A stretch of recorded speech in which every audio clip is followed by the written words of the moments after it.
Hi, welcome to or back to my channel. I'm Emily. Happy New Year, and let's get started. So in this video I want to talk about the books from 2023 that I read that have left a lasting impact on me into the new year that I recommend you read this year in 2024 if you haven't read them already. I hope you enjoyed this video, and make sure to subscribe if you want to see more content from me. So some of the books I read on my Kindle, like Open Water by Azumah Nelson. Like, this book goes in top 3 for the whole year that I read. I think I read 50 books last year. Open Water is right at the top in my ranking. I adored that book. Like, I just couldn't stop thinking about it. As soon as I finished it, I couldn't stop talking about it to everyone. It was really beautiful. It was really heartfelt, but it wasn't sentimental. Azumah Nelson, this was his first novel. I think he's a photographer as well as an author. There's two characters who fall in love. One is a photographer and one is a dancer, and I think that the way Azumah Nelson writes about creative endeavors, creative life through these two characters is so beautiful, and something that really drew me into this book.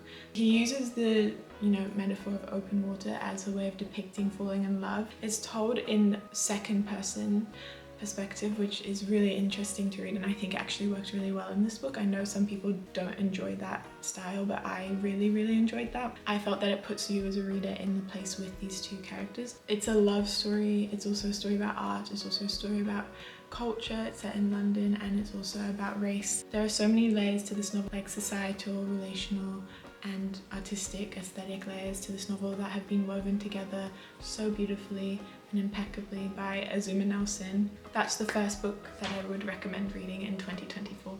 I think I finished this on New Year's Eve. Giovanni's Room by James Baldwin, which I can't believe I hadn't read before. So basically this book is about David, who's American in Paris, and he meets Giovanni, who's an Italian in Paris, and they end up having a relationship, and it's in the 1950s. There's a lot of cultural and societal underlayers to this piece that are really heavy. The way it's told in first person point of view was just very compelling, really draws you into the story. I literally highlighted so many areas of this book.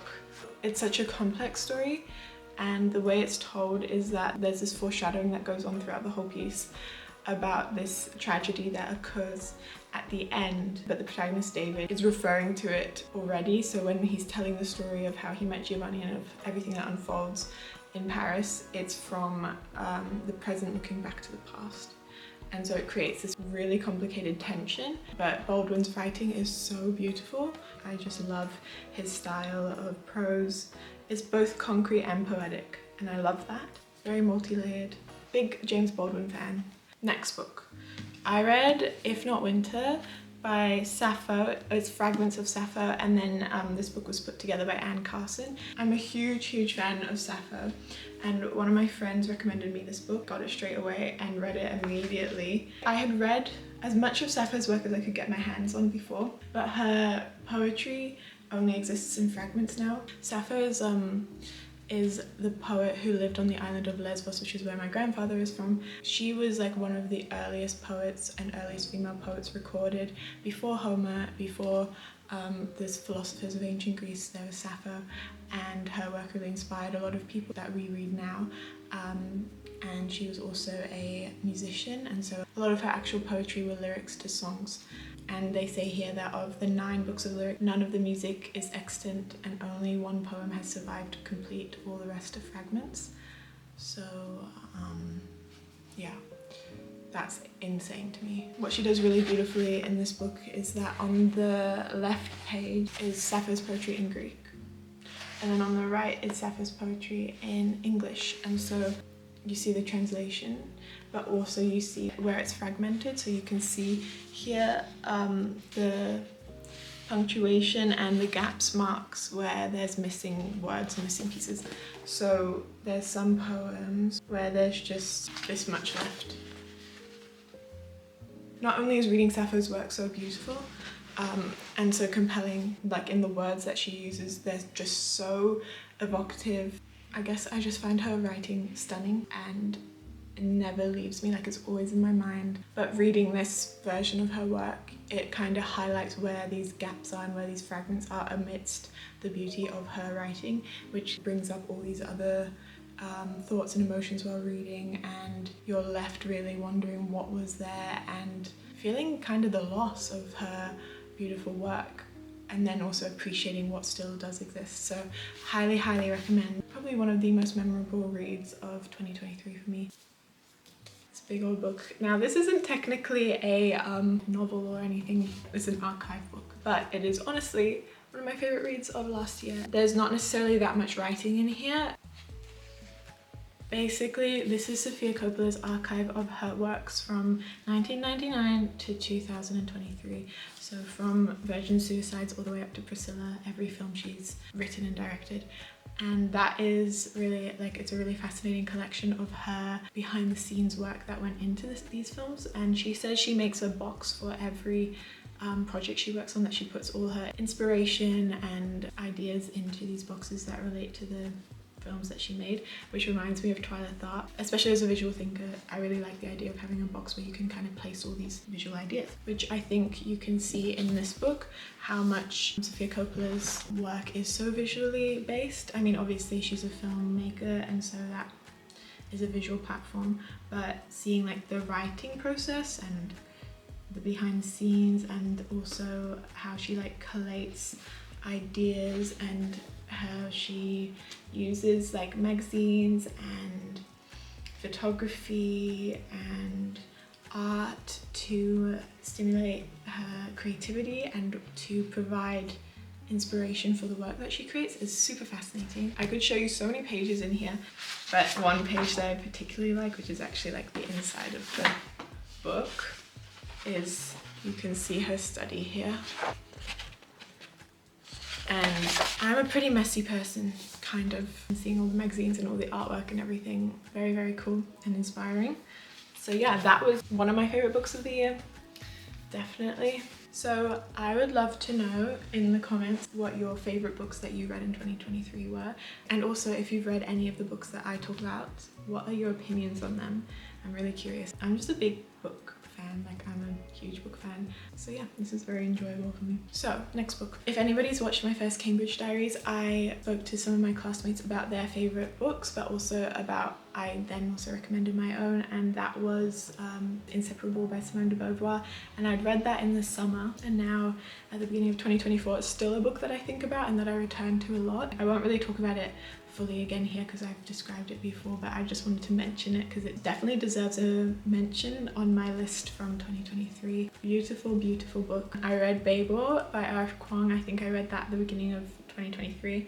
And my gosh, that book messes with your mind in so many ways, or at least I felt that way. It's so intricate, so detailed, and I know that one of my friends mentioned Babel in my first Cambridge video as well. It is so dense but equally so fascinating that I found that a really interesting part of reading the book, how she incorporated footnotes and so much real research in this semi-fantasy, semi-historical novel work. Was really interesting. The crossing of genres and these bringing together these elements that typically don't go together was so creative and very innovative. This book really leaves you with so many questions, so many feelings. The feelings it left me with were so intense and complicated and convoluted that it was like a roller coaster reading that book. If you haven't read that already, I'd recommend it because it's just so, it was so intelligently done. Okay, so another book that I read that was really fascinating, that was recommended to me by one of my professors, was Devotion by Patti Smith. Devotion's an interesting one because it is non-fiction, but it's also fiction, and so she, again, it's that thing of blurring these boundaries between genres but also between forms, which I was fascinated by. Her prose is really kind of stark but also poetic. That's the kind of prose that I really personally love, and there's this vividness to her writing and to the sensations that she evokes into the environment that she creates. That's really, really admirable, and so that was a very memorable book. And also I just love the hybrid approach to that piece that she took. Okay, next book. So at my last week of university in the last term, we did a Secret Santa book swap, so everybody brought in a book. I was very lucky because I got The Vegetarian by Han Kang, which my friend Audie actually brought to the Secret Santa. Her and I have really similar tastes, so I was really excited to read the book that she chose. And also I had literally that week been in the bookstore about to buy this because I've been wanting to read it for a long time. It did win the Man Booker Prize, International Prize in 2016. It's quite hard to explain what this book is about. Plot-wise, it follows a woman that kind of descends into a different reality that she perceives in the world, and she becomes a vegetarian alongside this journey. And then, but the book is told in 3 parts from the perspectives of 3 different people who are like related to her in some way. The thing that I really enjoyed about this book is that the little parts where we dip into her Yogi's perception is through this like writing in italics. So like you have the normal prose and then you have her kind of dreams or fears or perspective in italics. That flip between perspectives was fascinating to me. Now, this book is super disturbing. Probably the most disturbing read I read last year. Like there's a character in here that is just so horrible, and that was quite hard to read from his perspective for me. But I think Han Kang's writing is super honed, very complex again, and this read definitely makes you think a lot and also like dissect the way that she constructed the story, which is really fascinating. And it's insane how she could go to such a complex place in this, you know, this amount of space. But I think a great novel can access these elements of humans that are just really confusing, really dark, really twisted, and she does this amazingly. It's originally written in Korean. But yeah, so Han Kang is another author that I want to read some more works by this year. So I just want to do a disclaimer about this book. I don't normally talk about trigger warnings, as I've talked about in another book video. I do think novels have a really unique power to be extremely disturbing but also very compelling and thought-provoking. I think this is one of those novels, but if you are young, I probably wouldn't recommend this book for you unless you're a little bit older. And also just check the trigger warnings on this one because it's extremely unexpectedly disturbing. Highly recommend making sure you're up for reading this before you read it. The Makioka sisters follows 4 sisters in Osaka and also other parts of Japan too. Set in the, I think it's set in the late 1930s, but it was released in 1948 by Jun'ichirō Tanizaki, and it's a like sweeping tale, like it kind of is an epic. And the interesting thing to me is that like epics tend to be a hero's journey kind of situation. The Odyssey, the Iliad, a more masculine story, and this story is about women and it's also set in like a home environment. This book goes to so many places and is so treacherous and precarious, and yet you don't necessarily need to venture so far out of the house in order for these situations to unfold. There's a lot of tension in this novel because of the time period it's in during like the lead up to the war. The gender roles that were expected are like really explored in an interesting way because each sister kind of deals with these expectations in different ways, some rebelling against it and some conforming to them and some somewhere in the middle. We see how that unfolds and how the way that they each deal with the expectations affect their own relationship with each other as well. I highly recommend that, and that's a really good book to read during the holiday time. My sister gave it to me for Christmas, like not this Christmas, the one before. I always love to read like a classic novel at some point around Christmas time. It's always my favorite thing to do. Another book I read last year that was quite enjoyable, especially for if you like classics, was The Enchanted April by Elizabeth von Arnim. The book was published initially in 1922. There's 4 women in London who all decide that they've kind of had enough of their husbands or of their life that they're living and the roles they're expected to fulfill. So they all decide to go on a trip to Italy. They find this medieval castle in Portofino that they rent.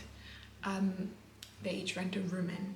I really enjoy when books have like multiple main female characters that are all so distinct and distinguished from each other. It's really interesting seeing these 4 women at different ages and different generations, how they connect and don't connect to each other. And yeah, again, it's not that long of a book, but a lot happens in the book and I do recommend it, and it's also just like super witty.